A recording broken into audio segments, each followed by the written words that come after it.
네, 마지막 이슈는 어떤 걸 또 얘기해 볼까요? 우리 저희 외신, 최초로 외신 해외 사례, 해외 소식. 해외 소식.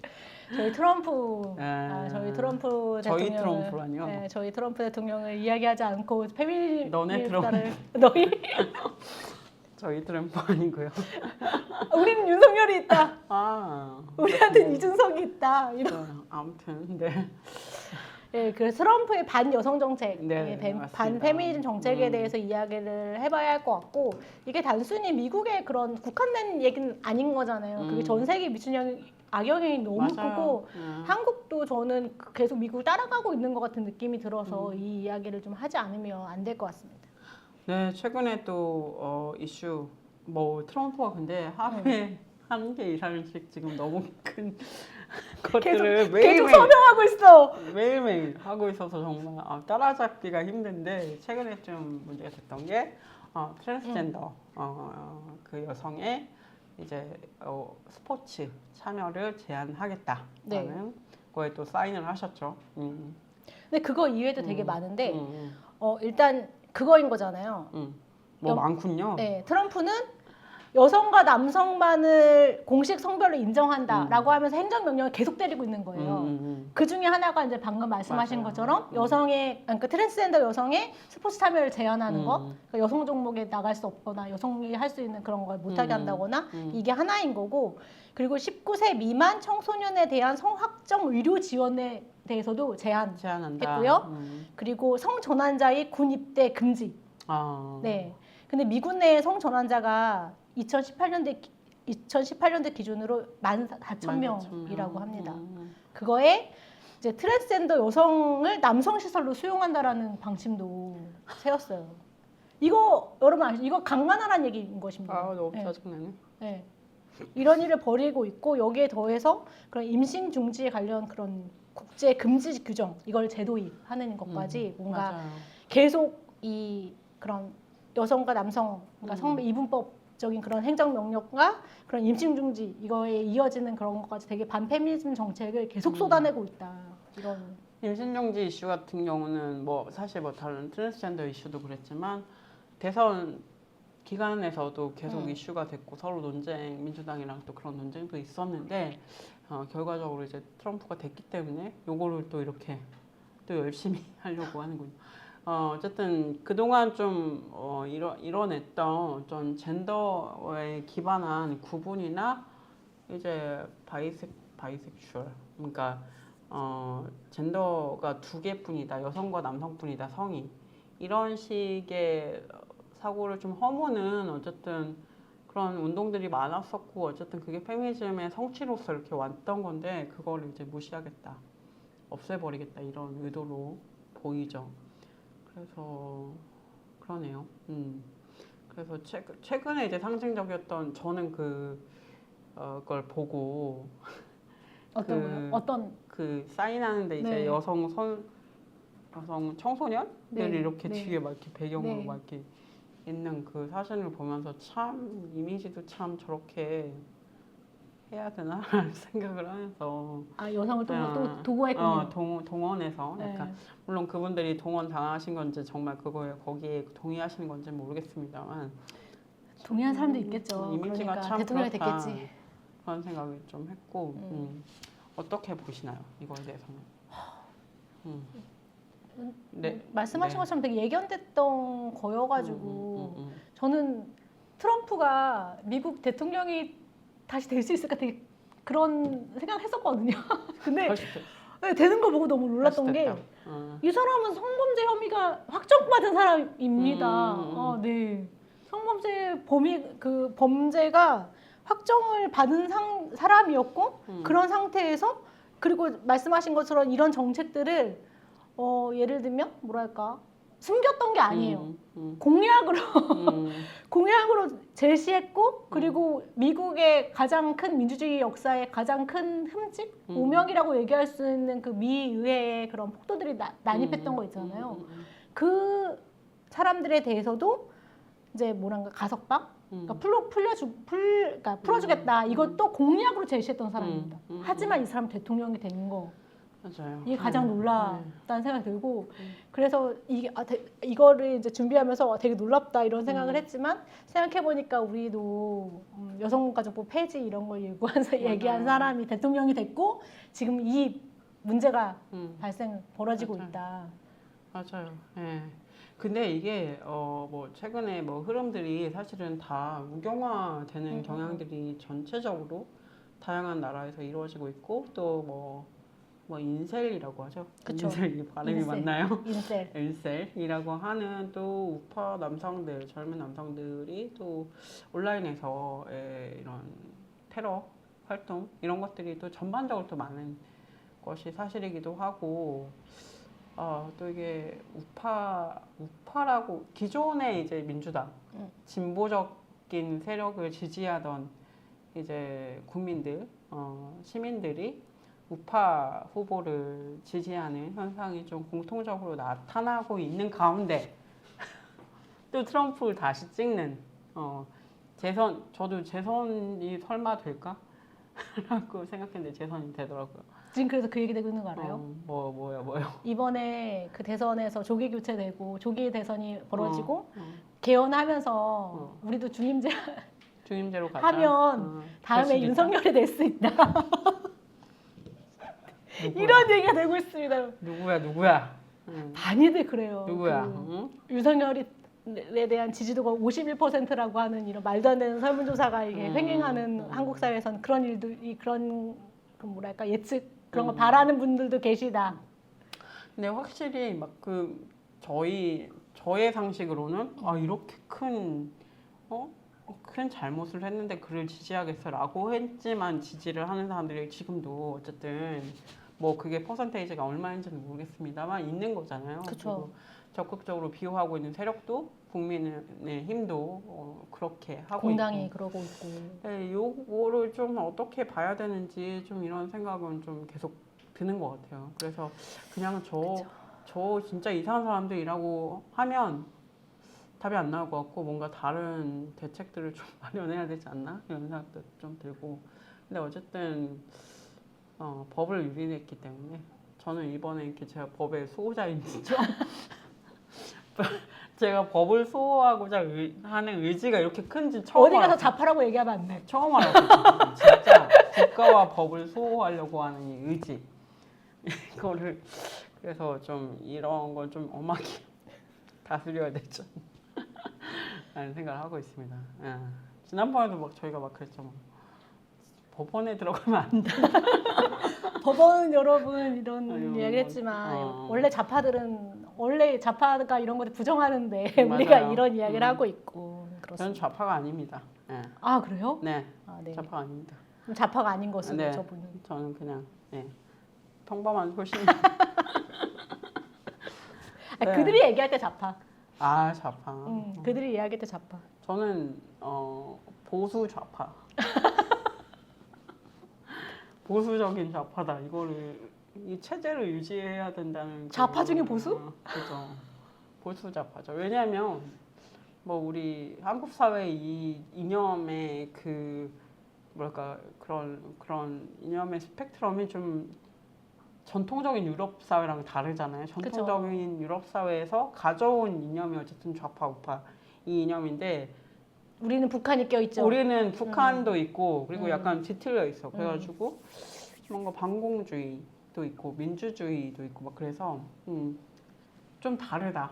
우리가 통상적으로 내가 생각하고 있던 좌파 우파의 개념과 다르다. 그래서 이거 다시 정의해야 될 필요가 있다는 생각이 좀 들고 다시 좀 누가 정의 좀 해주시면 감사하겠습니다. 예. 학술적으로 그런 얘기는 많이 되고 있는 것 같긴 해요. 네, 많이 맞아요. 이미 이해가 됐는데 그걸 이제 학술적으로는 얘기가 됐지만 다시 해야 돼. 사회적으로는 이 얘기 다시 해야 돼 현안되지 않고 있다. 지금 이 시점에서 좌파 우파란 무엇인가 다시 얘기해야 돼 이거. 그럼 트럼프는 좌파인가 우파인가요?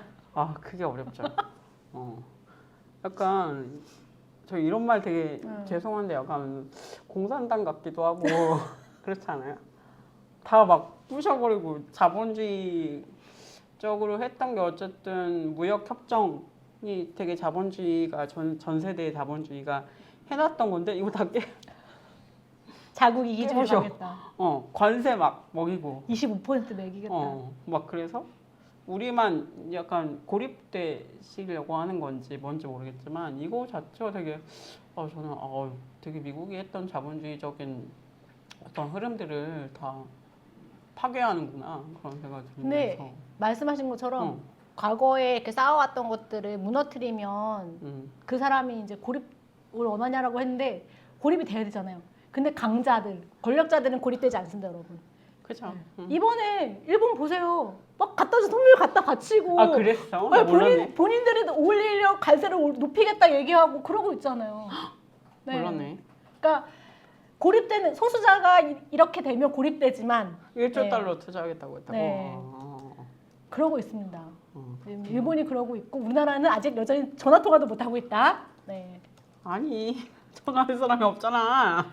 우리 대통령 네. 권한 대행이 있는데 왜 아, 그렇습니까? 최상목 씨. 네. 그것도 경제부총리인데. 네, 그래요. 일본은 되게 잘 풀리고 있군요. 네, 세 번째로 몰랐네. 전화 통화했다고 하더라고요. 아 그렇군요. 네, 그런 것들이 있는 것 같고. 네. 좀 이야기를 좀 되돌아갔을 네. 때 우리 이제 우리 페미니즘 지금 큰일 났어 관세.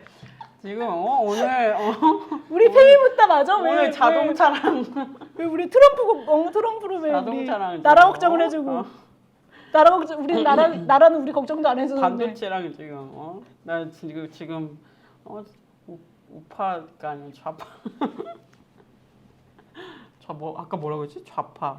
좌파 중에 우파. 좌파 중에 좌파 중에 우파라고? 보수. 좌파 중에 보수. 좌파 보수 좌파.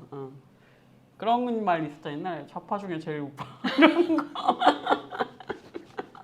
그런 게 있죠. 이런 거 있었잖아요. 왼쪽이냐 오른쪽에 있냐 어느 거에 서 있냐 할 때 좌파 중에 제일 오른쪽에 그쵸? 있냐. 그런 얘기를 그런 거 우스갯소리를 하곤 했죠. 걱정입니다. 저는 지금 걱정이 지금 네 오늘 뉴스 보면서 또 걱정이 한가득 생겼고요. 어쨌든 네. 트럼프 얘기를 다시 네. 들어가면 우리가 뭐 성별이분법을 그동안 거부하고 좀 약간 트랜스 섹슈얼 뭐 이런 것들을 좀 이제 인권이나 이런 것들 그리고 뭐 그 이제 의료 관련한 지원들도 계속 생기고 이런 그런 흐름 물론 우리나라에서는 아직 그렇게까지는 아니지만 그런 흐름들이 미국에서 있었는데 그 이제 다 안 하겠다. 그렇죠. 음, 돈 들어가는 거 다 안 하겠다.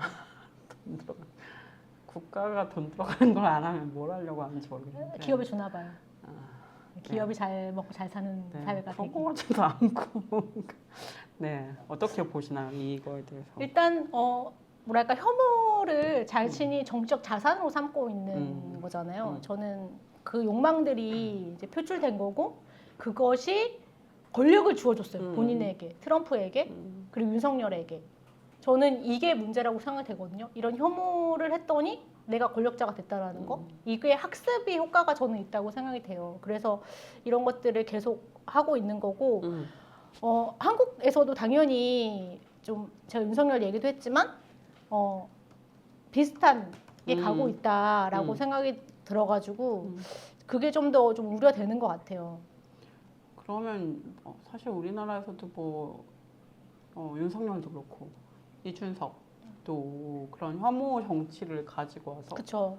이렇게 흐름을 계속 가고 있는 건데 이게 뭔가 전략인가? 그러면 네, 저는 그렇다고 보는데 일단 이준석이 그러니까 동덕여대랑 엮어보면 동덕여대 사태를 엮어보면 동덕여대 사태에 관련해서 이준석에 대해서 비판하는 성명이 나왔고 그들을 대상으로 토론하자 자기가 방송 잡을 수 있다 이렇게 나온 거잖아요. 저는 이준석 의원이 이 같은 방식이 굉장히 폭력적이다라고 그렇죠. 생각을 해요. 그러니까 아까 말씀하셨듯이 동덕여대 사건을 그 동덕여대 학생들을 서부지법 폭동과 비교가 같다라고 같은 선상에 놓고 본 거잖아요. 당연히 다르죠. 당연히 다르고 동덕여대 같은 경우는 교내 민주적 운영을 위한 투쟁 과정에서 발생한 그런 일이라고 본다면 이거는 그들은 사법 시스템 자체를 무력화하기 맞아요. 위한 행위이기 때문에 당연히 비급될 수 없다라고 생각이 되고 저는 정치인으로서 저런 자만감 그러니까 내가 TV 토론 잡을 수 나랑 있다. 토론하자. 나랑 토론하자. 내가 토론 잡아줄게. 야, 니네가 원하는 룰 내가 다 받아줄게. 아니 괜찮아. 그리고 니네가 하는 말이 나에게 저기를 하면 내가 수긍할 수 있을 정도로 니네가 나한테 그런 얘기를 해주면 내가 앞으로 그거 할게 이렇게 얘기하는 거잖아요. 지금 그때 박경석 대표님이 같이 토론을 하셨었던 적이 있잖아요. 맞아요, 이준석이랑. 맞아요. 그때 확실히 느꼈어요. 할 필요 없다. 만나지도 할 수- 말아야 된다. 근데 아시겠지만 우리가 네가 뭔데? 앞에서 PD님이 이준석 네가 뭔데? 그쵸? 그런 거 있잖아. 토론을 왜 하는 거죠? 건지 그쵸? 그러니까 좋은 대안들을 같이 찾아보자라는 맞아요. 의미로 토론을 하는 거잖아요. 음. 근데 이준석은 그런 마인드가 있는 사람이 아닙니다. 그 사람은 토론에서 그냥 이기려고 하는 거예요. 자기의 장기술로. 자기 말이라고 하는 장기술로 내가 다 이겨버리겠다 이런 사고를 가지고 토론을 제안하는 거기 때문에 당연히 받아들이면 저는 좀 안 된다라고 생각이 되고, 그리고 저는 이준석이 지금 처해 있는 상황도 굉장히 저희가 주요하게 볼 수 있을 것 같아요. 그러니까 예를 들면은 명태균 게이트가 아직 그쵸. 남아 있죠. 그 사람은 아직 혐의를 벗지 못했습니다. 그리고 허은하 대표와의 갈등, 당내 그쵸. 갈등이 있었던 거고, 그 과정에서 정치자금법 위반 의혹이 제기됐어요. 예. 지금 시점에서 이제 이준석이라는 사람이 대선으로 가는 과정에서 선택한 게 이런 방식인 거예요. 맞아요. 나랑 토론하자. 내 방송 잡아줄게. 이런 건데 이런 장기술로 여러 의혹들을 돌파하려는 거 이거 자체가 문제라고 생각이 되고, 사실 이런 상태에서 이준석이 말을 좀 공론화해주는 게 맞을까? 그러니까요. 네. 이 언론에서 계속. 네, 맞아요. 그 사실 그래서 제가 이 얘기한 거 되게 조심스러워요. 우리가 페미묻다가 왜 이런 이준석을 왜? 뭔데? 아니 페미묻다에서 왜 이런 얘기를 이런 하거든요. 얘기를 하냐 그런 생각이 들어서 예전에 우리는 유튜브잖아. 아무 말이나 해. 막 이래. 그래도 공론장이잖아요. 아, 왜 언론사에서 왜 그러십니까? 유튜브잖아요. 저는 유튜버. 그 아까 얘기했잖아요. 이준석의 말은 그냥 무시하는 게 맞다 이런 얘기들이 많이 아니 나오는데. 무시하라는 게 아니라요. 대화를 할 필요가 없어. 그렇죠. 대화의 할 필요가 상대로 생각하지 않고 대화를 제안하는 것이고, 저는 박경선 대표님과 했던 그 토론에서 보여줬던 태도가 뭐 안 해도 된다라고 하는 그걸 충분히 그때 박근석 대표님은 충분히 할 만한 상황이었고 할 수 있는 선택이었다. 하지만 그 이후에 이준석의 태도가 이런 형태로 뭔가 그 자기 혐오를 더 이제 공론장에 가져 옮기면서 이런 행태가 보여진 거죠. 이게 어떤 결과로 얘네가 활용하려고 하는구나. 그렇죠. 네, 그렇기 때문에 그 이후의 거는 받아줄 필요가 없다. 최근에 왜 좀 황교안한테도 부정선거 토론해보자 이러고 있는 거잖아요. 토론을 되게 좋아하시나요? 이런 식으로 이제 본인 돌파하려고 하는 거죠. 그래서 이준석의 말에 그냥 한마디만 사실 하면 된다는 얘기가 있어요. 뭔지 아세요? 뭐예요? 시끄러 임마. 시끄러 임마. 뭔지 아시죠? 그 앞에서 우리가 시끄러 임마. 시끄러 임마. 그 담을 넘으라는 이제 그쵸. 주변에 그 12월 3일입니다, 여러분. 시끄러 임마. 담을 PD님 맞아요? 같이 뭐 일한 보좌관 아니었고? 보좌관인 것 같아요. 네, 그분이 담 넘으시라고 얘기했더니 시끄러 임마 이러잖아요. 맞아. 그래서 이 사람 말에는 우리가 뭔가 공론화시키기 시끄러, 아니라 한마디로 시끄러 임마 이런 걸로 통일해야 되지 않을까. 맞습니다. 뭔데? 네가 뭔데? 요새 네가 뭔데? 너 뭐 돼? 이거 뭔데? 토론을 여기저기 하자고 하시는지. 그럼 전 진짜 언론 운동하니까 한마디만 할게요. 받아주지 마세요.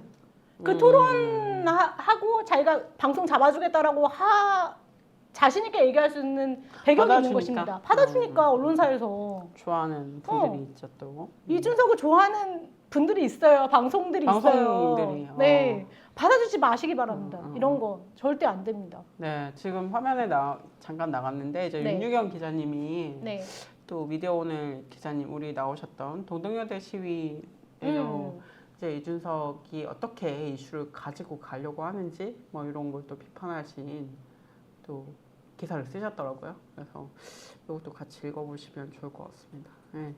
좀 뭐 아까도 잠깐 언급드렸지만 이 탄핵 국면에서 생각보다 사실은 개혁신당이 주목을 받지 못하고 더구나 지금 당내 분열로 인해서 이걸 뭐 어떻게 봐야 되는지 모르겠어요. 당내 분열로 인해서 TV에 이제 그런 게 다 중계가 됐단 말이죠. 막 서로 막 소리 지르고 가처분까지 갔으니까.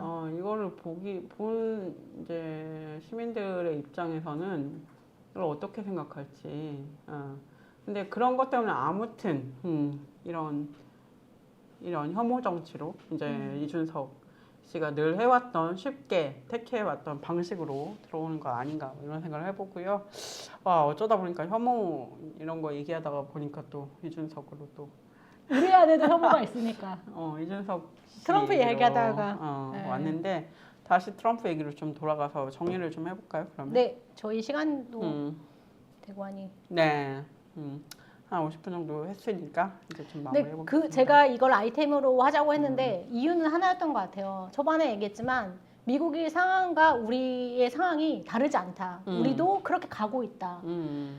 아까 이제 설명드렸지만 그 미 의회를 그러니까 난입했던 사람들에 대해서 이제 뭐 가석방 시켜준 거잖아요. 트럼프가. 이번에 그 서부지법에 들어갔다가 이제 50여 명 넘게 이제 어쨌든 구속 기소 됐죠. 네. 그런 과정이 있었는데 저는 이것도 계속 지켜봐야 되는 문제라고 맞아요. 생각합니다. 어떻게 될지 모른다.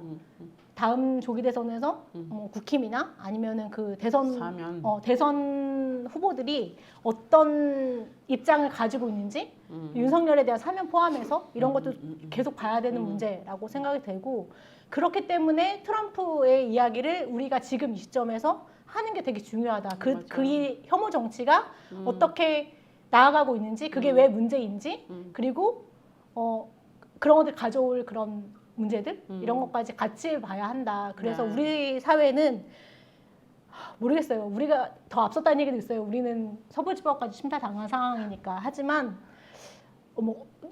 누가 먼저 누가 더 나쁘냐 이런 걸 떠나서 이제 계속 그런 상황으로 가고 있으니까 그거에 제동을 걸기 위해서 우리가 뭘 해야 하는가 이런 것들 좀 고민해야 되는 게 아닌가. 네, 맞습니다. 앞으로 또 이런 얘기들 계속 나누고 필미국다에서도 같이 고민할 테니까요. 여러분도 같이 보시고 또 들으시고 또 얘기하면서 또 같이 해 나갔으면 좋겠습니다. 네.